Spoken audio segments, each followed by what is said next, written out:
Hello everyone, how's things? Okay, so picking practice, especially the chromatic stuff. You've probably seen it, you know, whether you're doing alternate picking or economy picking, you know, the whole yeah, like that, with a metronome, without a metronome, or the variation of it where you keep it in the same key, keep your fingers planted, or that sort of thing, where you keep your fingers planted. Well, the problem I have with those exercises is that you're still playing 4, whereas a lot of the more progressive, the more fusiony type pieces that we want to look at, we'll be playing in odd meters. We'll be playing in these, like in 3s and 5s and 7s. So all this, well, it's just like, you know, if you're doing like the alternate picking, down, down, up, down, yeah, like that. All you're doing is just learning how to count 4 very fast. If they remember to count even, or maybe you're just getting the metronome to do the counting for you while you're just sort of somewhere off in a daydream, just going, and not really listening to what you're picking either. So I want to give you a couple of maybe even 3 examples of ways we can break out of that, and we can start looking at some odd meters. Still really good picking practice, but just ways of breaking out of that. Just doing something, you know, let's do something bolder for a change, yeah? So if we actually want to start, if we want to continue with that 4, well, why don't we do 5 instead?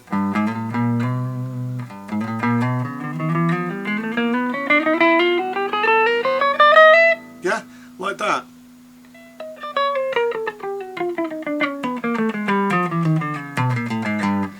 Yeah, at least that way we're varying where we're picking. We're doing a slide instead.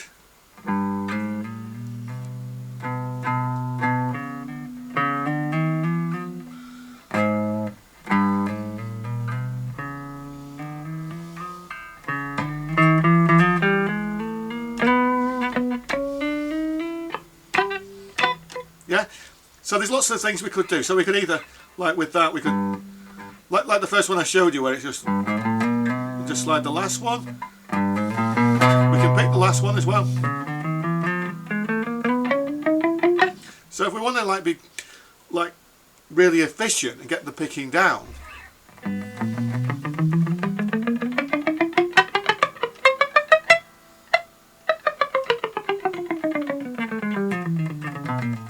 yeah, then that way as well we're also working on this problem a lot of players have, including myself, of finger lifting, where, you know, between like there and like playing like that 4th note, the fingers can be wildly up in the air. Now, I mean, I'm not recommending this, but like, I mean, my dad used to play saxophone, and he was taught, but his teacher was a bit of a whiplash style teacher, because this would have been way back when, and of course it would have been more classical music at the time, even though he ended up playing jazz. But when he used to when he had his fingers on his instrument, that sounds wrong. But when he had his, you know, when he was lifting his fingers too much, the teacher would get a pen and go and rap on his fingers and say, stop doing it.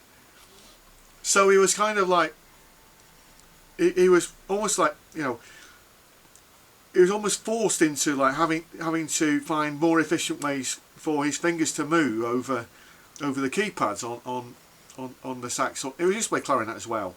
So he wasn't lifting, and also if you watch some of the more highly trained pianists as well, you notice that when they are playing, they're not doing the you know, like this sort of, you know, like you'd think when when you see people miming playing the piano on telly, doing all this, ding ding ding ding, like like a ding ding ding ding, like you'll notice that the efficiency between where their fingers are placed, they're only moving the fingers when it's necessary. So they get those you get the efficiency of of either the scale or the arpeggio or the figure that they're playing, and the actual transitions seem a lot smoother. So so I want to try and get across something similar. I'm not recommending that you get somebody like with a pen rapping on your fingers, but if you're just conscious of that, so that's one thing. So anyway, so there's those 5. Yeah. So we can either pick them all or slide one, depending which one do you want to slide.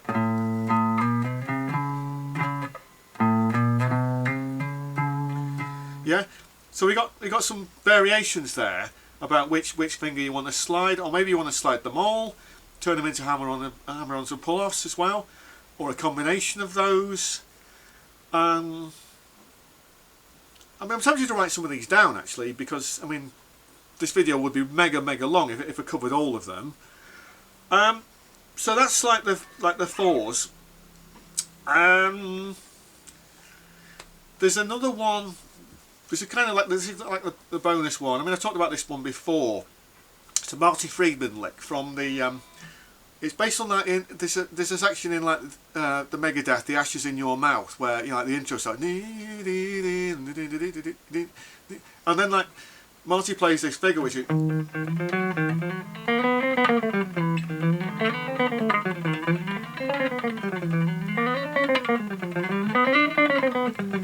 Yeah, like that. But it's based on that pattern.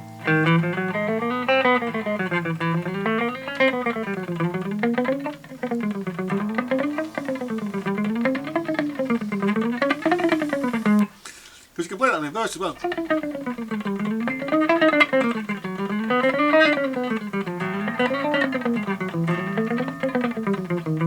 But play it in different positions too.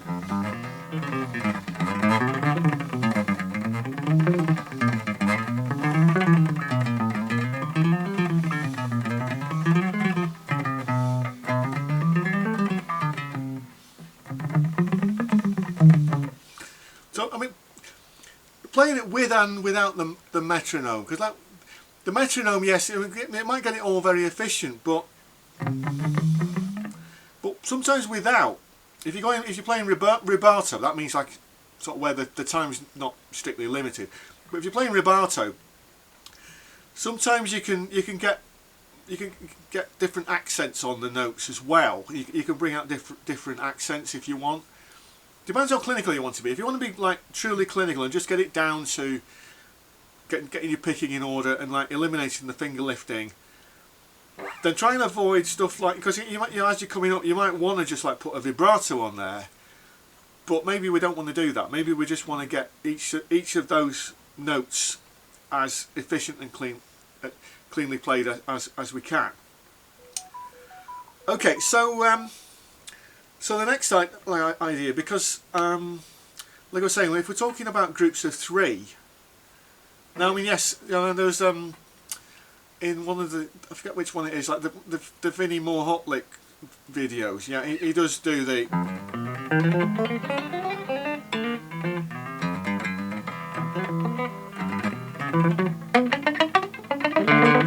yeah, you can tell I haven't done these for a while. But that's very bunched and it's still playing across boxes. So I've come up with this other pattern. It's still 3 notes. It's still 3 chromatic notes, but it will build into like basically like 6 notes per string.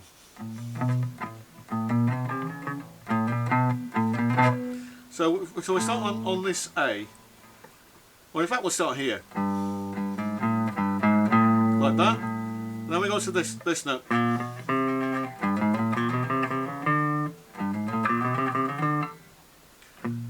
Well, it's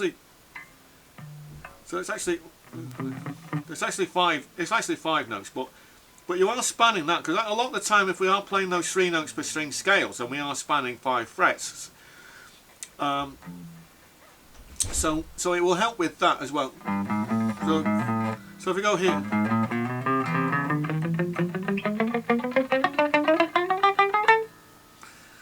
and then you can either play that pattern backward,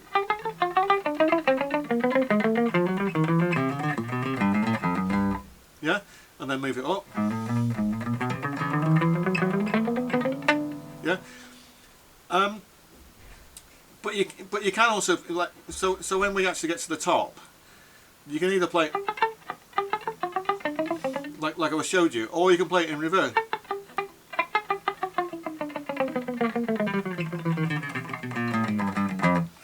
Yeah, and that will really take care of that finger lifting problem. If we can do another variation on that. And I'm glossing over these things, but you can slow the video down and come back to stuff if you want. So say we start here. Now we can move down here.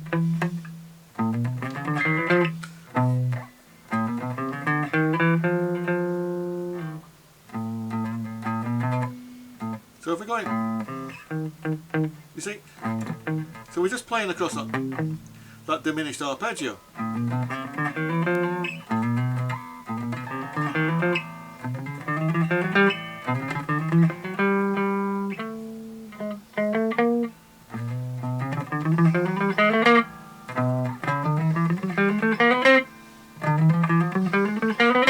Yeah. And then from here,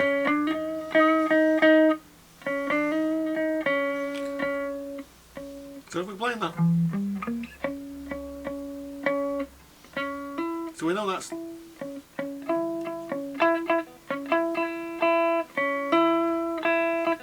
so you always find like the minor third.